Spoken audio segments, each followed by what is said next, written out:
Skin care product वापरू नका.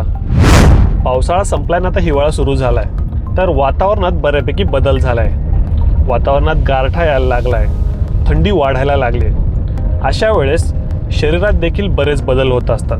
त्यात मुख्य बदल घ्यायचा म्हटला तर सिबेशियस ग्लँडचं फंक्शनिंग कुठेतरी कमी झाल्यासारखं होतं. आणि जेव्हा या सिबेशियस ग्लँडचं फंक्शनिंग कमी होतं तेव्हा सिबम प्रोडक्शन देखील कमी होतं आणि त्यामुळे तुमचा चेहरा ऑइली दिसत नाही किंवा पिंपल्स येण्याची शक्यता कमी असते.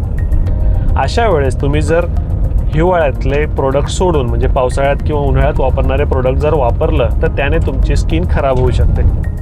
हिवाळ्यामध्ये स्किन ड्राय होत असते. अशा वेळेस तुम्हाला मॉइश्चरायझर देखील क्रीमी बेसमध्ये निवडावं लागतं. फक्त तुमची स्किन जर ऑइली असेल तर ते वापरताना तुम्हाला काळजी घ्यायची, नाहीतर त्याने तुम्हाला पिंपल्स होऊ शकतात. फेसवॉश जर तुम्ही 2दा वापरत असाल तर फेसवॉशचा वापर देखील कमी करावा लागतो, कारण की जर तुम्ही 2दा फेसवॉश वापरला आणि स्किन तुमची कोरडी होत असेल तर तुम्हाला फेसवॉश वापरणं कमी करून एक वेळेसच वापरायचं आहे. अशा प्रकारे काही बदल तुम्हाला करावे लागतात. याबद्दल सविस्तर व्हिडिओ आपण बनवणारच आहोत. तोपर्यंत स्टे ट्यून.